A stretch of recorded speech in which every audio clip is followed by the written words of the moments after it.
Here we go. Now we're live. Awesome. Look at this. We managed to do it. I'm not completely useless. Thank you. Thank you. Streamlabs for doing your thing that you were meant to be doing all along. This is some 10 out of 10 stuff happening. So thank you. So anyway, the purpose of this particular stream, as you can probably tell by the title, is I'm going to be watching the News Nation Roundtable on the UFO hearing done by that US government body called the Congressional Oversight Committee. I don't know. I'm not into politics. I'm from New Zealand. We don't care about politics. We just have whoever the heck wants to be a leader. They do their thing. If you'd like to like or subscribe, that would be muchly appreciated, as someone told me that helps grow these kind of channel things. Also, I know that for myself, watching a long video, especially of this kind, news thing, is kind of a little bit tedious, so I'm going to be doing this thing called watching at 1.5 times the speed, which means that if you're one of those people like me who usually watches videos at 1.5 times the speed, when you 1.5 times the speed of my video that is really 1.5 times the speed, then it's going to be some bloody fast listening. So just do that if you wish, bear with. I will try my hardest to speak at a reasonable speed so that you aren't completely flabbergasted and blown away by my awesome speed talking. But without further ado, let's bring up this video and we'll see what the go is. Anyway, if you have any questions or you would like to say anything, do anything, want me to do something to you, no, not that, just let me know in the chat and we'll go from there. Anyway, let's go. Cool. Oh, look at this. Isn't that something? One moment. Here we go. This is serious. It's been serious for a long time and it's been ignored for way too long. The biggest danger is not allowing the We'll public go from to there. know. Anyway, let's go. The biggest danger is secrecy, not transparency. Do you believe that our government is in possession of UAPs? Absolutely. Would you have had the capability to defend yourself, your crew, your aircraft? Absolutely not. No. The technology that we faced was far superior than anything we had. We're going to start talking to people. We're going to start naming names. Now it's on the front burner, and it's about time. The dam has broken. It is overflowing. What I personally witnessed is very disturbing. Someone can reach through the veil of government and pierce it to the point that we do not have access to something. You got to... By the way, I was planning on initially reacting to that beautiful hearing, but then I just didn't because I had other things I needed to do, sadly, and then I just didn't get around to it, and then it became too late. So what was the point in reacting live well after it's happened? So just enjoy me reacting to other people reacting to it. This shit goes deep. Start asking yourself, who the hell's in control? Did you have any personal knowledge of people who have been harmed or injured concealed these extraterrestrial technology? Yes. Personally. Good evening, I'm Brian Enton. Welcome to our special report. A historic congressional hearing drew lines of spectators to the nation's capital, where under oath, 3 witnesses told lawmakers and the world, we are not alone, and our government has proof. Remember, this all started with Pentagon whistleblower David Grush, who sat down with... I know one thing that's really frustrated me since this hearing happened is that pretty much anyone reporting on anything is what's going, well, this David Grush guy, he did a hearing in Washington, and David Grush, and he never had any first-hand side knowledge or whatnot. It was all second-hand. It's like, yeah, do you not realize that there were also 2 other people there who gave their own testimonies? I mean, sure, their testimonies weren't as exciting or interesting, but it was first-hand accounts, which I think counts for something. So yeah, it really frustrates me that people are just talking about David Grush. Yeah, I have my own opinions on Mr. Grush, and maybe I'll get into them one day. Maybe I won't. Who knows? We'll find out. Maybe you won't. Who knows?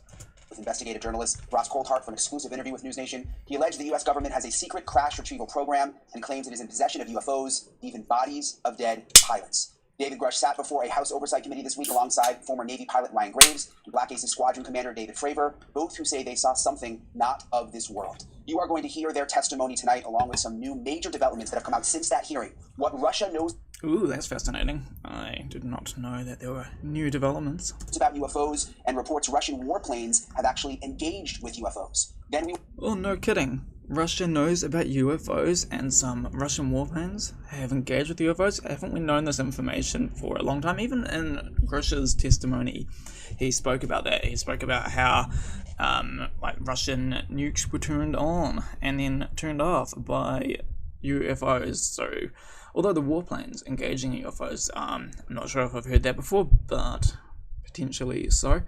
That said, though, I will give News Nation 101 passes because these fellas are actually getting behind this information, whereas a lot of the other people are not. So let's continue. We will discuss it all with our panel of experts, including investigative journalist Ross Coulthart, who first broke the story right here on News Nation. Whether you believe it's UFOs or something else, it seems like there is something out there that top government leaders do not want us to know, something that is being hidden. So let's start with that allegation of a cover-up deep inside our own government, and the stunning moment when David Grush reveals to Congress just how high the stakes are. Thank you for being here, brother. Thank you all very much. Have you faced any retaliation or reprisals for any of your testimony or anything on these lines? Yeah, I have to be careful what I say in detail because there is an open whistleblower reprisal investigation on my behalf, and I don't want to compromise that investigation by providing anything that may help provide somebody information. But it was very brutal and very unfortunate. I've just noticed Mr. Grush has the most insane 4 headlines. Not that that's relevant. I mean, it might be relevant. I'm not a body language expert. Anyway, let's continue on. Some of the tactics they use to hurt me both professionally and personally, to be quite frank. Yeah. It's very unfortunate. As they say, when you're over the target, that's when they do the most firing at you. Do you have any personal knowledge of people who have been harmed or injured in efforts to cover up or conceal these extraterrestrial technology? Yes. Personally. Have you heard anyone? I know that these particular people have not been interviewed in this particular hearing, but there is some really, really interesting interviews on the Ryan Shaw show with some other whistleblowers who supposedly have actually testified to Congress, just not one of these live hearing things. The one in particular I'm thinking of is a fellow called Michael Herrera. His one is really interesting, as is DC Long. He did have a third one called Eric Hecker. Eric Hecker was, in my expert opinion, full of shit, so I didn't particularly like that one. But Michael Herrera and DC Long, those are fascinating first-hand account stories, and definitely they had reprisals. Yeah, interesting stuff. I would highly recommend watching them, and if you would like, I can do some live reactions to them, although it won't really be live reactions because I've already watched them. I can just do a breakdown of my thoughts on them, potentially. Been murdered that you would think that you know of or heard of, I guess? I have to be careful asking that question. I directed people with that knowledge to the appropriate authorities. Maybe in a, if we could get in a... For anyone that is unaware, with the potential for people having been murdered or hurt, the whole whistleblower protection thing and the amnesty period that companies and people have for handing over information, that does not apply for people who hurt people. It only applies for people who have hidden information. So they're coming for you. confidential area skiff, we could talk about that. But unfortunately, we were denied access to the skiff, and that's very unfortunate in this scenario. You heard Representative Tim Burchett just reference a SCIF. You're going to hear that word a lot tonight. It refers to a sensitive, compartmentalized information facility, essentially an ultra-secure room for government contractors and officials to review some of the nation's most sensitive and classified documents and information. This is all to protect our national security, which was also a top concern from this week's witnesses, especially when it comes to technology associated with UFOs. This is for any one of you. Based off of each of your experiences and observations, do you believe UAPs pose a potential threat to our national security? Yes, and here's why. The technology that we faced was far superior than anything that we had, and you could put that anywhere. If you had one, you captured one, you reverse engineered it, you got it to work. You're talking something that can go into space, go someplace, drop down in a matter of seconds, do whatever it wants, and leave. And there's nothing we can do about it. Nothing. I like that he specifically just said there that it's a threat to the national security if someone obtained one, reverse engineered it, and then used it. Yeah, because in that case, absolutely. However, the actual UFOs themselves, wherever they may be coming from, they've been visiting for a long time. If they were truly a threat to national security, well then I think the threat would have revealed itself already. I highly doubt that they're still a threat. Also, this lady on the right, she really likes Mr. Fravor. Okay, the other issue. Well, I would also like to add, from a commercial aviation and military aviation perspective, we deal with uncertainty in our operating space as a matter of our professional actions. Identifying friend from foe is very important to us. And so when we have unidentified targets and we continue to ignore those due to a stigma or a fear of what it could be, that's an opening that our adversaries can take advantage of. What steps should be taken to better understand and respond to UAP encounters in the interest of national security? There needs to be a location where this information is centralized for processing, and there needs to be a two-way communication loop so the operators on the front end have a feedback and can get best practices on how to process information, what to do, and to ensure that their reporting is being listened to. Right now, there is not a lot of back and forth. Mr. Grush, in your complaint to the Intelligence Community Inspector General, you claim that you believe information is being hidden. What kind of information do you think was hidden, and do you think it should remain hidden? Yes, I can speak to that very briefly in an unclassified manner. As you know, the preponderance of my complaint was classified to the intelligence communities. Both material acquisition and exploitation activity, also baselining the UAPs, but not sharing it with. You know, I did say this in my previous live reaction to the whatever it was, to the Y-Files thing. That people have complained about the fact that Mr. Grush has gone through all of the correct procedures to reveal this information, and they're saying that it seems inauthentic or a especially organized thing by the US government. It's not whistleblowing, it's not diplomacy, what's the word? Marketing? No, not marketing. I don't know. My brain is fried currently at the moment, so I don't have the right word. Essentially, it's revealing the information in such a way that the public is not feeling upset or threatened.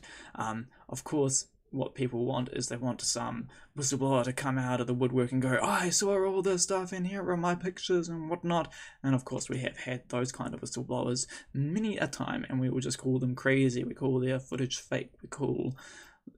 We just absolutely slander those kind of whistleblowers. So like, you can't win being a whistleblower. You either go through the correct procedures and then get called a government patsy, or you actually whistleblow and they just call you fake.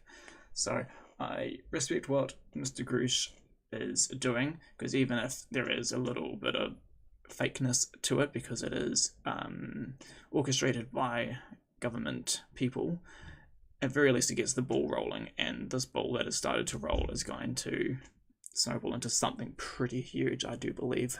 With intelligence professionals that are actually doing step briefs to pilots, that kind of information. So why do these pilots, Ryan Graves and David Fravor, say they believe what they saw in the skies were not of this earth? Here's exactly what they said under oath. Mr. Graves, again, I'd like to know, how do you know that these were not our aircraft?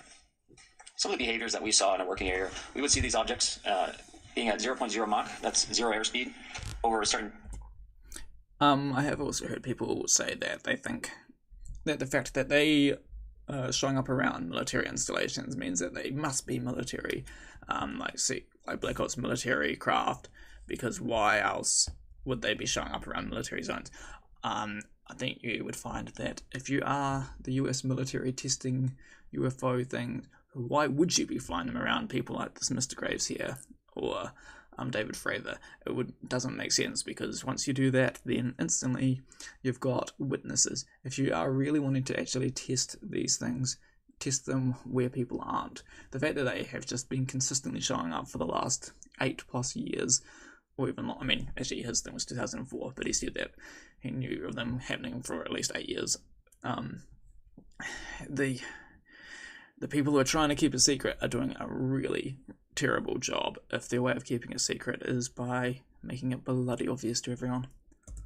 Pieces of the ground. So what that means... Though I do also believe that we have some level of re-engineered craft, but I don't think that the ones that he's talking about of instantly going from here to there and whatnot is that stuff. Although I did actually have someone who supposedly works at one of the top secret bases talk to me and say that we have a lot of re-engineered craft, and that but obviously not all of them are our re-engineered ones, but there is a mixture of both.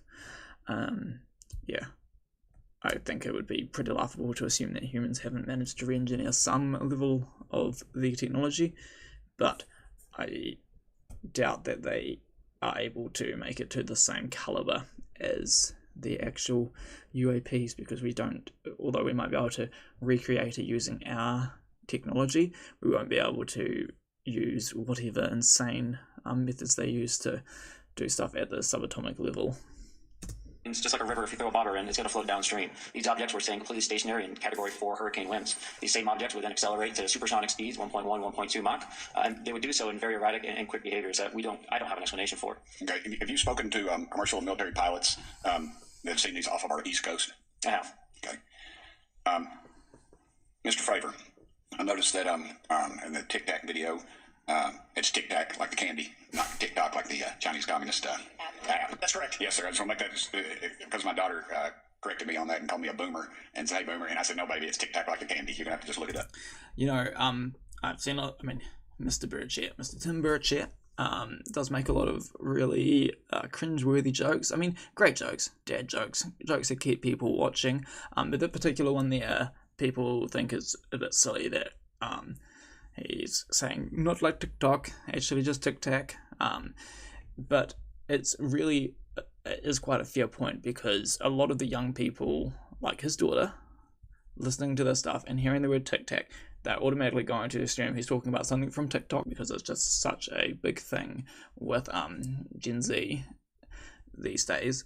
So it's fair that he corrects them so that any Gen Z people looking on instantly are able to differentiate that we're not talking about TikTok viral videos, we're talking about a unidentified aerial phenomena, or anomalous phenomena, shaped like a Tic Tac the candy.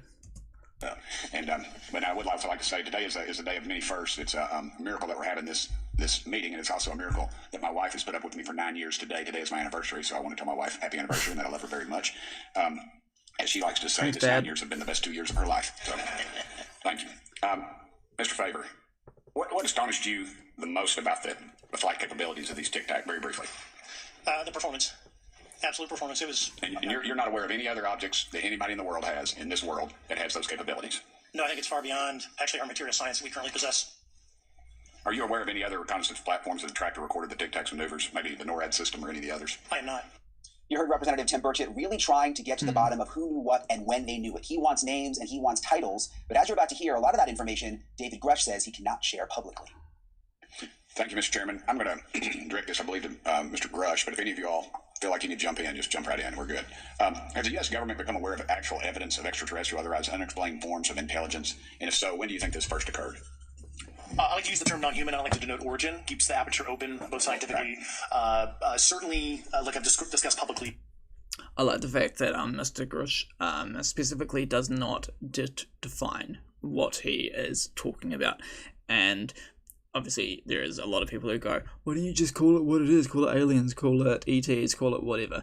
The reason he is doing, not specifying exactly what it is because when you specify what it is, if he says it's an extraterrestrial, then you have like the Pentagon going, nope, we do not have any knowledge of extraterrestrials. And actually that is the Pentagon statement. Well, should I say the RO.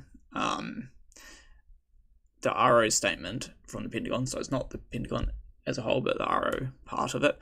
Their statement is that they do not have any knowledge of extraterrestrials, and they specify extraterrestrials.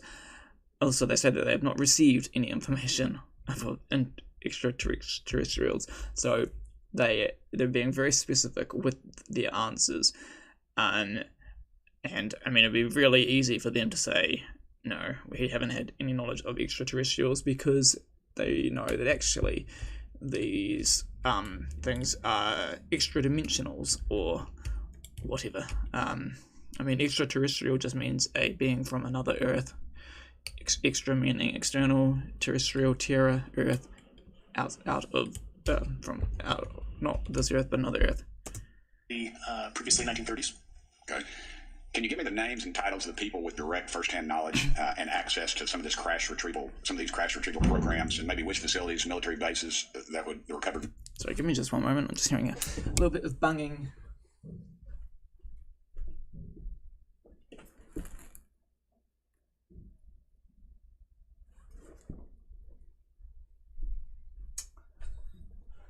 Material would be in. I know a lot of Congress talked about. Fear not, just someone dumping some dirt on my lawn. Them damn kids. We're gonna go to Area 51, and there's nothing there anymore anyway. It's just and we move like a glacier. And as soon as we announce it, I'm sure the moving vans will pull up. But please. I can't discuss that publicly, but I did provide that information both to the intel committees and the inspector general. And we could get that in the skiff if we were allowed to get in a skiff with you. Would that be probably what you would think? Sure, if you had the appropriate accesses, yeah. What special access programs cover this information, and how is it possible that they have evaded oversight for so long? What's fascinating is Ross Coulthard has said that he knows a lot of information that hasn't been revealed, and it seems, based on the information that he has and his certainty around it, that whatever he knows is undeniable. I do wonder how he has that information, because, like, from what Mr. Grush is saying, he's only going to reveal information to people that have the correct levels of clearance, and I highly doubt Mr. Coulthard got those correct levels of clearance, because I doubt they're going to give a reporter the clearance to get at this information. And on top of that, I highly doubt that Mr. Coulthard would even want to get the clearance level, because once you get the clearance level and you get given the information, it becomes a crime to reveal the information. So I'd be fascinated to find out where Coulthard has got his information from, and obviously I do believe that we will find out the answers to these questions and many more after this break. And by this break I mean the next few months. I do know the names. Once again, I can't discuss that publicly and how they've evaded oversight. In a closed setting, I can tell you the specific tradecraft used. All right. When do you think those programs began, and who authorized them? I do know a lot of that information, but that's something I can't discuss publicly because since. All right. If any of y'all want to jump in on any of this, you're more than welcome to. What level of security clearance is required to fully access these programs? Well, anybody who has. And I say that because myself, Representative Gates and Representative Luna were basically turned away at one point at Eglin. So please go right ahead. Certainly a difference between member access and, say, somebody like me, but anybody who has a TSSCI clearance and meets the eligibility criteria, the access adjudicative authority should be able to grant you access. Yeah. Ms. Birch, if you'll yield, so just to put a fine point on that, there's nothing that you're aware of that's above special access program classification. It's a misnomer that there's anything actually above top secret. Executive Order 13526 delineates classification levels. Right, but I draw a point on that because we can have access to those programs, and so the notion that we're not being given that access sort of defies our typical muscle memory here in Congress. Thank you, Mr. Birch. I'll yield back to you. Thank you, Mr. Gates. Another thing to that there is, regardless of what level of classification there goes to in the government, it's not an outrageous idea to think that there could be operators outside of the government, and if they are operating outside the government, then who gives a damn about access and clearance levels? Based on going back to the Sean Ryan interview on the Michael Herrera thing, the information that he gave, it does not sound like it's a government-based program on that particular story. So I don't think there's a level in the US government that does human trafficking using back-engineered craft. Watch the interview if you want to know what I mean by that. Okay. Along those lines, Title 10, you might not know this or not, but Title 10 and Title 50 authorization, they seem to say they're inefficient. So who gets to decide this, in your opinion, in the past? It's a group of career senior executive officials. Okay, are they government officials? Both in and out. Do what? Both in and out of government, and that's about as far as I got can you. go All right, well, that leads to my next question. Which private corporations are directly involved in this program? How much taxpayer money has been invested in these programs, to your knowledge? We know we audit the Pentagon every year, and I've been here 5 years, and they fail the dadgum thing every year. They lose over $1 billion. I love the way Mr. Bruce says goddamn. He says doggam. No, doggam it. Dollars a year, we think, and I was told the Department of Defense maybe 60% of their assets are unaccounted for, whatever the heck that means. In the public sector, you go to jail for that kind of crap. So tell me. Yeah, I know when just one thing I wanted to make a note of, and this is one thing I really wanted to mention in regards to the official hearing itself, is that when Mr. Grush mentions about being part of the whatever he was doing, he says that he was doing it from whatever date till 2025, and then he corrects himself and goes, I mean 2023. That little Freudian slip makes me think that potentially he is actually still part of whatever program he was a part of, and this whistleblowing is part of one of his assignments of getting the information out in such a way that doesn't completely destroy the government. $1 off of my DTS travel voucher, I get hammered, but seems like it doesn't work yet. But if you sell over if you sell over $600 worth of stuff on eBay now, you get a call from the IRS. So please, what corporations? Yeah, I don't know the specific metrics towards the end of your question. The specific corporations I did provide to the committees in specific divisions, and I spent 11 and a half hours with both intel committees. So. Okay, has there been an active U.S. government disinformation campaign to deny the existence of unidentified aerial phenomena? And if so, why? I can't go beyond what I've already espoused publicly about that. You know, it's funny. I was listening to an interview that included Tom DeLonge, Courage Mungle, and then two other fellas. One of the other fellas is the CIA guy that Tom DeLonge is in leagues with, and he goes, there's no way that the US government is doing any disinformation campaigns because that's illegal. Which sounds like a very CIA thing to say. I think Tom DeLonge is great for having put the information out there, but also very easily misled by his sources in the government.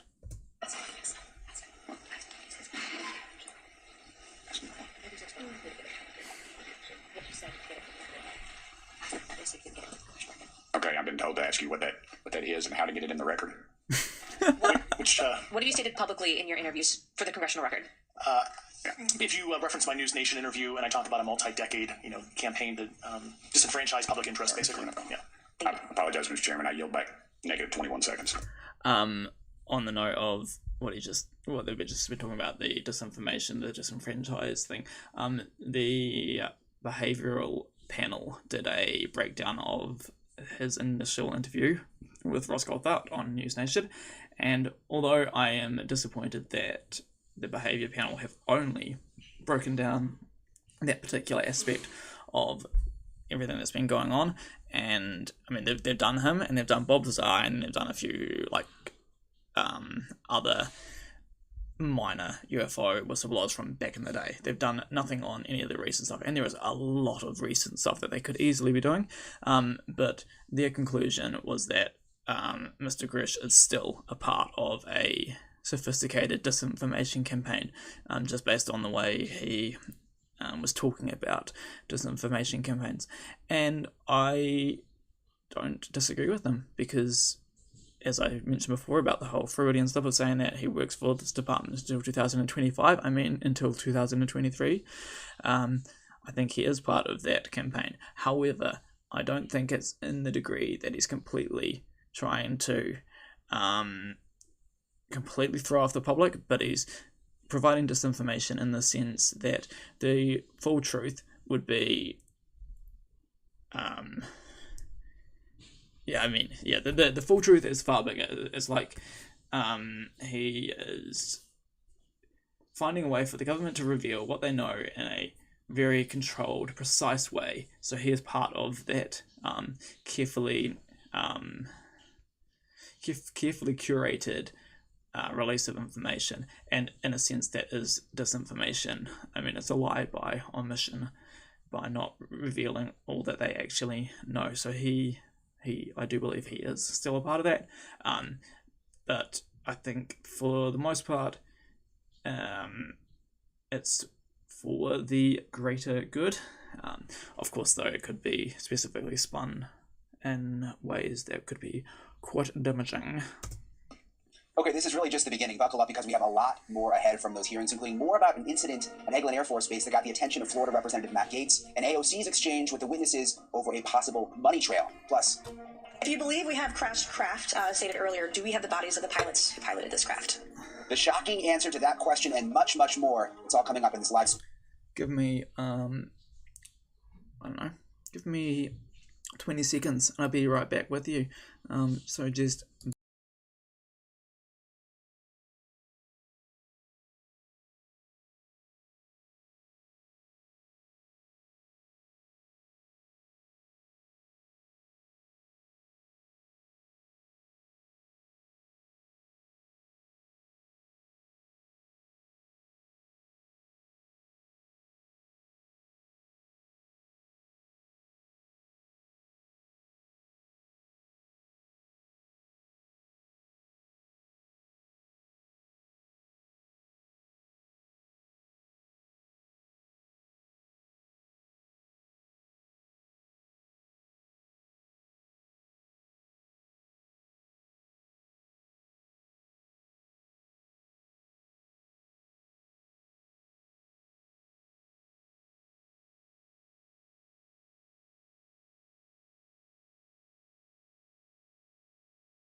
And with that, I'm back. My apologies for disappearing on you. I'm sure you were all super disappointed.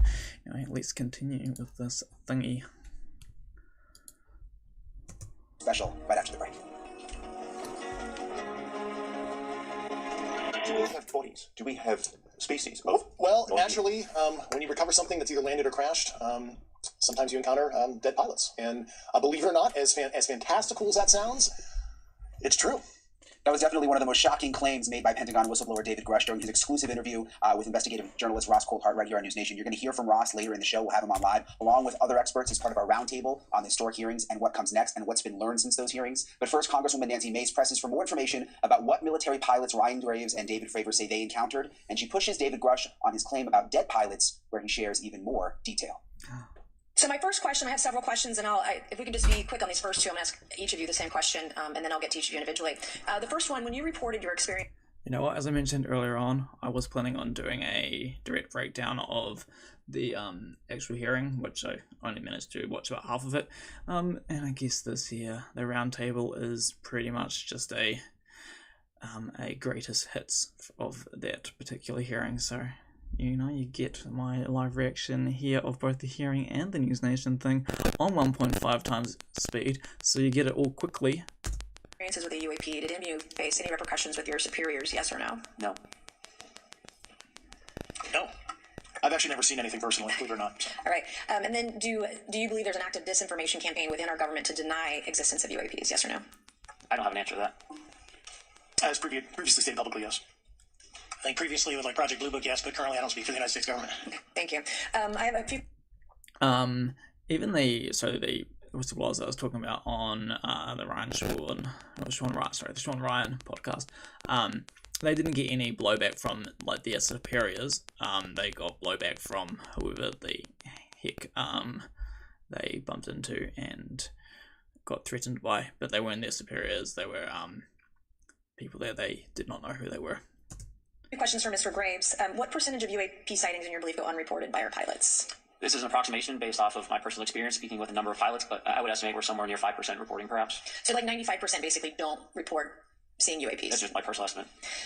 In the incident off Virginia Beach, do you believe the Navy took the danger to your aircraft seriously after it was reported? Absolutely. A few questions for Mr. Favor. As an expert naval aviator, have you ever seen an object that looked and moved like the Tic Tac UAP? No. Did the Tic Tac UAP move in such a way that defied the laws of physics? The way we understand them, yes. Many dismiss UAP reports as classified weapons testing by our own government, but in your experience as a pilot, does our government typically test advanced weapon systems right next to multi-million-dollar jets without informing our pilots? No, we have test ranges for that.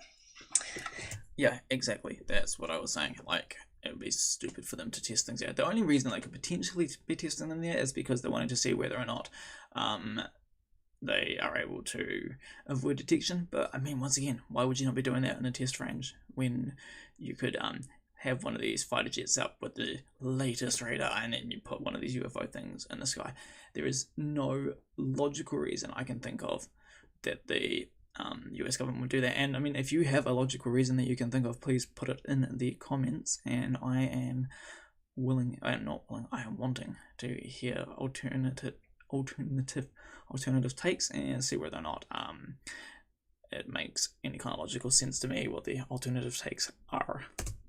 It took over 15 years for your encounter with the Tic Tac to be declassified. Do you feel there was a good reason to prevent lawmakers from having access to this footage? No, I just think it was ignored when it happened, and it just sat somewhere in a file. Never got reported.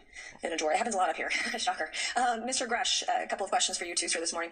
What percentage of UAPs do you feel are adequately investigated by the U.S. government, of the 5% that are reported? I can only speak for my personal leadership over at NGA. I tried to look at every report that came through that I could triage. So, do you believe that officials at the highest... I think the obviously report is definitely researched very well. I mean, that's how we know all the things about lens flare, swamp gas, could it just be Neptune or Venus, or maybe it's a weather balloon? Look at that, it's a weather balloon. Oh, actually, there's a weather balloon behind Miss Mace right now. Levels of our national security apparatus have unlawfully withheld information from Congress and subverted our oversight authority. There are certain elected leaders that had more information that I'm not sure what they've shared with certain Gang of Eight members or etc., but certainly I would not be surprised. Okay. You say that the government is in possession of potentially non-human spacecraft. Based on your experience and extensive conversations with experts, do you believe our government has made contact with intelligent extraterrestrials? something I can't discuss in public setting. I do wonder whether or not the extraterrestrials have made contact with intelligent humans. Okay, I can't ask when you think this occurred. If you believe we have crashed craft, stated earlier, do we have the bodies of the pilots who piloted this craft? As I've stated publicly already in my News Nation interview, biologics came with some of these recoveries. Yeah. Were they, I guess, human or non-human biologics? Non-human, and that was the assessment of people with direct knowledge on the program I talked to that are currently still in the program. And was this documentary evidence, video, photos, eyewitness? Like, how would that be determined? The specific documentation I would have to talk to you in a skiff about. Gotcha. Okay, so, and you may or may not be able to answer my last question, and maybe we get into a skiff at the next hearing that we have, but who in the government, either what agency, sub-agency, what contractors, who should be called into the next hearing about UAPs, either in a public setting or even in a private setting? And you probably can't name names, but what agencies or organizations, contractors, et cetera, do we need to call in to get these questions answered, whether it's about funding, what programs are happening, and what's out there? One of these I can give you a hearings. specific cooperative and hostile witness list of specific individuals that were in the... Don't get me wrong, I've got no issues with Bob Lazar. It's just his story has been browbeaten so many times. I don't think it would actually do any benefit having him testify. If he came on, it would just maybe we go, yeah, they're bringing up this guy again. Obviously, once all the information is revealed, we will be able to determine quite easily whether or not Mr. Lazar was indeed being truthful with his reporting, which I'd say there's definitely a good chance that at least some of what he has reported on is accurate, but that doesn't mean that it should just be put out there. And how soon can we get that list? I'm happy to provide that to you after the hearing. Super, thank you, and I yield back. Okay, so still ahead tonight, we are sharing a new letter just entered into the congressional record from George Knapp about what Russia knows about UFOs. Democrat AOC and Republican Tim Burchett become allies. George Plus Knapp. this. The image was of something that I am not able to attach to any human capability, either from the United States or from any of our adversaries. An incident so serious at an Air Force base in Florida that Representative Matt Gaetz had to get involved. We're back right after this. Welcome back to this special edition of News Nation after a historic week in Washington with bombshell testimony on UFOs and allegations of decades-old secrets kept deep inside our own government. We have brand new details and documents tonight entered into the congressional record and new bipartisan alliances coming together in the wake of all of these allegations. More on that coming up ahead live with our panel. But let's go back to a significant moment during Wednesday's hearings when Florida Republican Representative Matt Gaetz made a guest appearance and he shared... Oh, no. We have brand new details and documents tonight entered into the congressional record and new bipartisan alliances coming together in the wake of all of these allegations. More on that coming up. The whole bipartisan alliance thing does absolutely blow my mind. Like, even in New Zealand here, like, our governments do not join forces at all. I mean, the only times they're ever in agreement is when it's, like we had the Christchurch earthquake, and, like, the government wasn't going, oh, well, you know, the other party causes the earthquake. Because, I mean, that would be fucking insane. So why would they do that? But still, like, obviously, once the earthquake finishes... a week later, they're going, you know, it was because of the Labour government that these buildings were not up to standard because of blah blah blah blah blah whatever. Whereas, I mean, this bipartisan alliance has been going on for quite some time. It's quite cool to see people coming together for something bigger and better than. Yeah. Up ahead live with our panel. But let's go back to a significant moment during Wednesday's hearings when Florida Republican Representative Matt Gaetz made a guest appearance and he shared for the first time ever a chilling encounter and the roadblocks he says he faced while trying to get answers. Several months ago, my office received a protected disclosure from Eglin Air Force Base indicating that there was a UAP incident that required my attention. I sought a briefing regarding that episode and brought with me Congressman Burchett and Congresswoman Luna. We asked to see any of the evidence that had been taken by flight crew in this endeavor and to observe any radar signature as well as to meet with the flight crew. We were not afforded access to all of the flight crew. And initially, we were not afforded access to images and to radar. Thereafter, we had a bit of a discussion about how authorities flow in the United States of America, and we did see the image.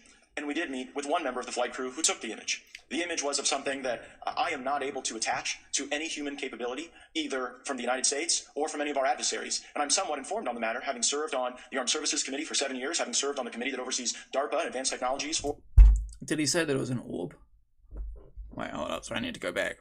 Either I wasn't paying attention, or I don't know how they've got the whole not able to attach orb to human capability, so... Sorry. Endeavor, and to observe any radar signature, as well as to meet with the flight crew. We were not afforded access... A chilling encounter and the roadblocks he says he faced while trying to get answers.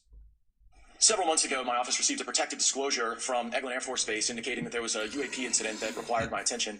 I sought a briefing regarding that episode and brought with me Congressman Burchett and Congresswoman Luna. We asked to see any of the evidence that had been taken by flight crew in this endeavor and to observe any radar signature, as well as to meet with the flight crew. We were not afforded access to all of the flight crew. And initially, we were not afforded access to images and to radar. Thereafter, we had a bit of a discussion about how authorities flow in the United States of America, and we did see the image. And we did meet with one member of the flight crew who took the image. The image was of something that I am not able to attach to any human capability, either from the United States or from any of our adversaries. And I'm somewhat informed on the matter, having served on the Armed Services Committee for 7 years, having served on the committee that oversees DARPA and advanced technologies. Oh, so far he hasn't said the word orb, but let's continue. For several years. When we spoke with the flight crew, and when he showed us the photo that he'd taken, I asked why the video wasn't engaged, why we didn't have a FLIR system that worked. Here's what he said.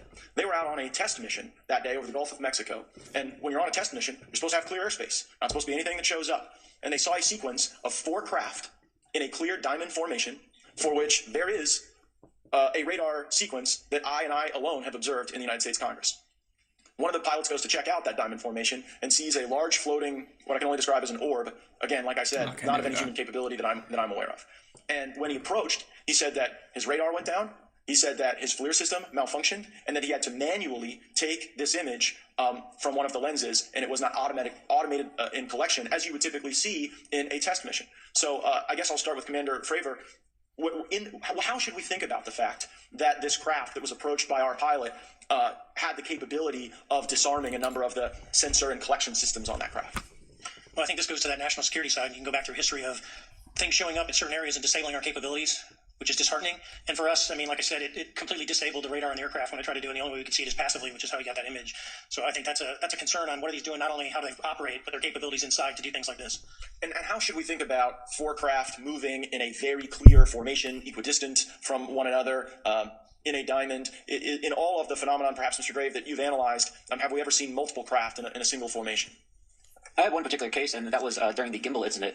The recording on the AT FLIR system shows a single object that rotates. You hear the pilots refer to a fleet of objects that is not visible on the FLIR system, and that was something that I witnessed during the debrief as part of the radar data on the situational awareness page.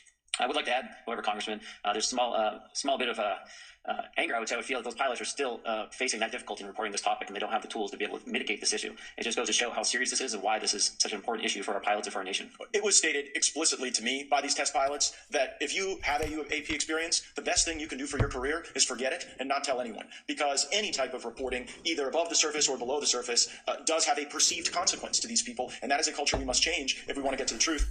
So what kind of threat? Yeah, I mean, that would make sense. It's like, yeah, with there's such a stigma around it, people are just considered to be crazy if they have any of these crazy experiences. Could these UFOs pose to Americans and also our government? Even without all the information and the answers, we got some more that we weren't expecting under oath, and it was very, very startling. I serve on the National Security Subcommittee for the Financial Services Committee, so I really want to stay in the national security lane, if I may. So when we think about traditional adversaries and both us towards them and them towards us, we probe their capabilities. We look for weaknesses, and we collect that data. Welcome, viewer number 2. That reconnaissance for in the event we need it in the future. For each of you, yes or no question, based off of your own experience or the data that you've been privy to, is there any indication that these UAPs could be essentially collecting reconnaissance information? Mr. Graves? Yes. Mr. Grush? Fair assessment. Yeah. Mr. Fravor? Very possible. Again, in the national security vein, is it possible that these UAPs would be probing our capabilities? Yes or no, Mr. Graves? Yes. Rush? Yes. Fravor? Definitely. Is it possible that these UAPs are testing for vulnerabilities in our current systems? Yes. Yes. Possible. Do you feel, based off of your experience and the information that you've been privy to, that these UAPs provide an existential threat to the national security of the United States? Mr. Graves? Potentially. Yes, sir, potentially.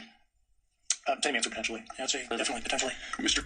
I don't know why this guy's wanting absolute concrete yes or no's. Like, these people can't know concrete yes or no's. That frustrates me. Graves and Fravor, in the event... I feel like some of these questioners are just there to get their 5 minutes of fame, and just trying to ask the hard-hitting questions.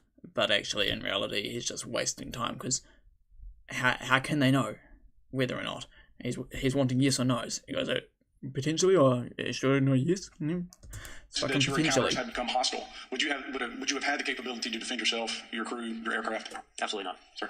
No. Is based off of the information that you've been privy to, is there any indication that these UAPs are interested in our nuclear technology and capability? If the sun had shot out a massive solar flare at the same time as you guys were flying in the sky, is there any way that you guys could have saved yourself from the massive solar flare? No. Well, yeah, I mean, that's the thing, is they don't know what they don't know. But guess what? They didn't get attacked by these Tic Tacs or UFOs or gimbals or whatever they were. So just the fact that they didn't have the experience, I think speaks volumes. Not sitting there contemplating and wondering about whether or not if XY had happened, then would Z turn into a tree. Like, it's not really helpful to the conversation, Mr. Ogles. Abilities. Yes. By external observation, sure, that could be a fair assessment, yeah. Yes. Is there any indication the Department of Energy is involved in UAP data collection and housing? I don't have an answer. I can't confirm or deny that in a public setting. And could you do it in a secure setting? Yes. Mr. Praver. No, I don't know. Mr. Chairman, I think I'm the last member to go, but there clearly is a threat to the national security of the United States of America. As members of Congress... That's not what the information you just got given said. There clearly is a threat. No, there is not clearly a threat. They literally just said that they said that there could potentially be a threat, and now you've changed it into there is clearly a threat. See, this is the kind of person that is just hell-bent on ruining this disclosure thing, and just for his own little bit of fame, trying to get himself into the limelight so he can be popular big politician dude who gets all of his power through creating fear. Screw you, Mr. Oogles. We have a responsibility to maintain oversight and be aware of these activities so that, if appropriate, we take action. I would encourage the chairman to demand that we have any and all, but in particular Mr. Grush, talk to us in a skiff. And if that access is denied, I will personally volunteer to initiate the Holman Rule against any personnel or any program or any agency that denies access to Congress. You heard Congressman Andy Ogles referencing using the Holman Rule in that exchange. That is a House rule that allows amendments that could reduce the salaries of specific federal employees, fire them, or cut a specific program. Okay, members of Congress are hyper-focused on tracking down people that could be connected to allegations of a government cover-up, including AOC. They're into the programs, but they're also asking questions about the money. We'll talk about that.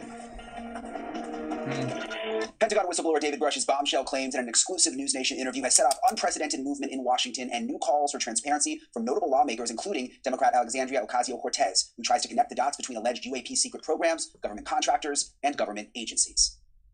Mr. Grush, you sat on the Unidentified Anomalous Phenomenon Task Force created in the 2020 NDAA, correct? Yes. There have been some things that have been mentioned here during this hearing that I wanted to pick up on. Mr. Graves, you mentioned specifically during the answers to one of your questions, you named Boeing contractors being engaged in an incident regarding this red cube about a football field wide. I was wondering if you could speak a little bit about the interaction, or Mr. Grush, either of you, the interactions between defense contractor companies and any UAP-related programs or activities. So I'll just say that the information about the contractor himself were provided by a witness, and I have no particular detail in that relationship. Mr. Grush? Kind of general on class wave tops, certainly the contractors, or the metal benders, so to speak, the ones actually doing specific performance on government contracts. Are they required to issue any disclosure regarding UAP sightings, or do they engage in any reporting around this? In terms of the contractors, Yes. Not that I'm aware of. They do not. Okay. Now, when it comes to notification that you had mentioned about IRAD programs, we have seen defense contractors abuse their contracts before through this committee. I have seen it personally, and I have also seen the notification requirements to Congress abused. I am wondering, one of the loopholes that we see in the law is that there is, at least from my vantage point, is that depending on what we're seeing, is that there are no actual definitions or requirements for notification. What methods of notification did you observe? Like when they say they notified Congress, how did they do that? Do you have insight into that? For certain IRAD activities, I can only think of ones conventional in nature. Sometimes they flow through certain, I'll just say, SAP programs that have cognizant authority over the Air Force or something, and those are congressionally reported compartments, but IRAD is literally internal to the contractor, so as long as it's money, either profits, private investment, etc., they can do whatever they want. To put a finer point on it, when there's a requirement for any agency or company to notify Congress, do they contact the chairman of a committee? Do they get them on the phone specifically? Is this through an email to hypothetically a dead email box? A lot of it comes through what they call the PPR, periodic program review process. If it's a a SAP or controlled access program equity, and then those go to the specific committees, whether it be the SAS, CASC, HISI. Thank you. I apologize. I just my time is limited. Mr. Graves, one of your main concerns is that the FAA currently does not have an official process to receive reports of UAP from pilots or others. Correct? Correct. And in your experience, what data should the Aero program prioritize for potential collection? We have location, date, time, but are there other specific characteristics that should be included in these reports? Certainly. I think that there's two categories that would be important. One would be kinematics and understanding the specifics of how the vehicle or objects are moving. And the second would be a more zoomed out approach of being able to look at origin and destination before the incident, as well as getting a better contextual understanding of how these objects are interacting with each other. Thank you. Now, because I only have a minute left, I apologize, we only have 5 minutes today, but for the record, if you were me, where would you look? Titles, programs, departments, regions, if you could just name anything. And I put that as an open question to the three of you. I'd be happy to give you that in a closed environment. I can tell you specifically. Thank you. Commander Fravor? And I would say, and I've told people, you have to know where to look. They're not going to divulge it to you because of classification levels. But if you know where to look and who to talk to, which is exactly where Mr. Grush would point you, then you have them. Okay. Mr. Graves? I was an operator, so I was defending on folks like Mr. Grush to do that homework. Okay. Thank you. It's funny, I've seen people talk about Mr. Fravor's answer there, of saying like that if you know the right places to look, then start looking there, and they extrapolate that to mean that outside of the hearings, Mr. Fravor is going to go and tell these Congress members as to where they can actually find the information. Yet clearly he was talking about Mr. Grush. So yeah, the context has been lost on a few people. It's kind of cute though. Cute people who only watched some really limited versions of these hearings. Thank you very much. I yield back to the chair. And so now it seems the floodgates have opened, and the response from leading lawmakers on UFOs is about as direct as it could be. We're going to start talking to people. We're going to start naming names. What has happened since these witnesses testified, and the new information that has since come out? We've got it when we come back. Representatives Tim Burchett and Anna Paulina Luna have essentially been leading the charge to uncover whatever secrets they believe the government may be hiding about UFOs, and immediately following this week's hearing, they shared even more plans. We were denied access to the SCIF, and so to my knowledge, what's going to happen now is not only do we have the support of the chairman, but they're going to get a nice letter from Congress, and as you heard, Representative Ogle said, if we're denied, we're going to use the whole new rule, we'll defund the position. And then what about this talk for a full repository of all the data on it? Is that something you're going to support with legislation coming out? Yes. It's very multifaceted. We've got so many ideas now. Like I said, this is just the first of many, and we. Not surprising that they didn't get access to their SCIF, but yeah, that's alright. All a work in progress. They're never going to get to a point where they and then I think the floodgates have been opened too far. I don't think they're putting this one back in. The reason we got this is because we told them we would just do the field hearings, and we were going to do them in my front yard. My wife and daughter were going to grill out hamburgers and hot dogs, so y'all all be invited, and we could ask everything, and we could bring everybody there. So they didn't want that, so they brought us back here. So it's still an uphill battle, though. Every step of the way has been. If this made you realize that you're not alone. I knew it before. I didn't need this, but I'd seen enough. I've seen enough, and I would hope that you all would get that opportunity to see what And I'm we've sure seen. you guys have heard enough too. You heard the testimony of some of the technology. Representative Ogle's asked some great questions, but when you have senior military pilots and officials saying that there's technology that they don't believe is from us, from humans. And also, you got to realize, 3 United States congressmen were denied by our military. We're supposed to be telling them what to do, not the other way around. And so we're going to continue on that path. Well, I just think it should be noted, I pose the question, does UAP technology potentially pose an existential threat to the national security of the United States of America? And all 3 of the witnesses answered yes. Congress has a responsibility now to move forward aggressively to get to the answers to these questions. Whoa, hold up. Sorry, I was just not quite paying enough attention, but I do believe that this guy just made up some fucking bullshit again. I like that he's using it to 3 United States congressmen were whatever denied the rules by our are, military. but still. We're supposed to be telling them what to do, not the other way around. And so we're going to continue on that path. Well, I just think it should be noted, I pose the question, does UAP technology potentially pose an existential threat to the national security of the United States of America? He did not. He posed the question, does this technology potentially pose a threat? No. You posed the question, does this technology pose a threat? And they said potentially. You are one of these spinmeisters. Good on you, mate. But we see through. America, and all 3 of the witnesses answered yes. Congress has a responsibility now to move forward. No, they answered potentially. Aggressively to get to the answers to these questions, even if it's in a secure environment. You all spoke about reverse engineering. I just want to hear what do you think about the situation as well as what are legislative approaches that you take to your Well, reverse engineering, of course, we're talking about something that we have no concept of. So it's like, I'm a motorcycle guy. So if I took a Harley Davidson or one of the new Indians and took it back to the people on the maple. The thing that this Andy Ogle guy, it like frustrates the heck out of me because I know people like him personally, and they really love the sound of their own voice and being the smartest person in the room. Flower. Yeah, they could shine it.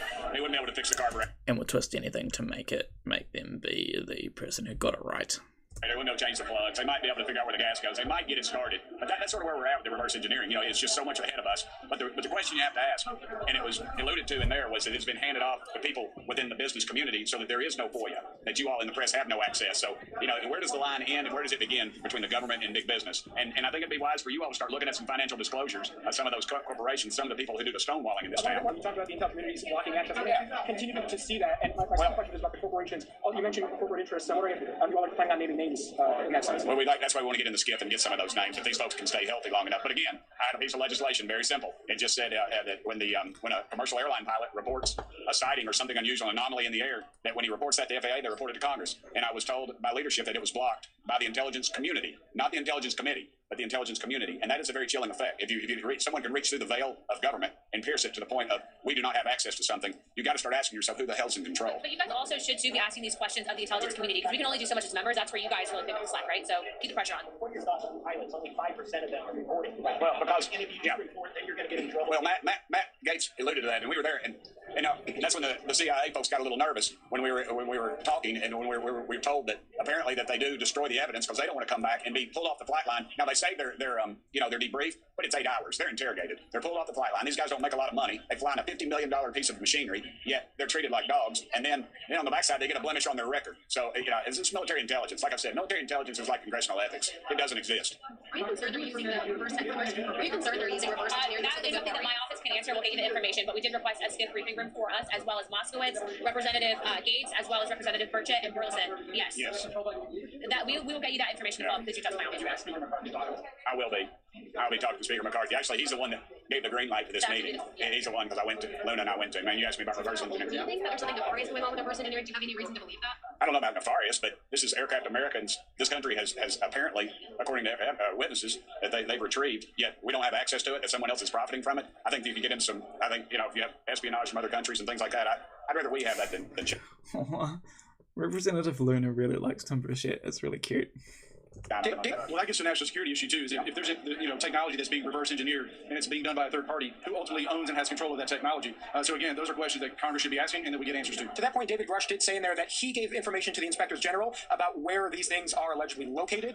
Do you have access to that? It's a letter that's going to be penned that the members who are here today will likely sign on, as well as any other member, Democrat or Republican, to get that information and then disclose it to the American people. Potentially visit those sites? 100%. We'll see what they have. Yeah, 100%. Oh, they finish his other sentences and look at their smile. We're going to formulate some more ideas. So we'll get some legislation so out of this. But what I hope, honestly, oh, it's not bipartisan. They're like a UFO couple. It's great. I'm shocked actually at just the amount of information that came out because all the roadblocks that we were put up against us. So I think what's going to happen now, the floodgates. Other people are going to say, I've got some information. Is this the start of like a new thing?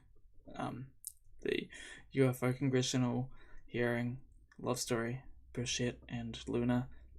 I mean, obviously Burchett is married and I have no idea about Luna, but polygamy could be legal one day.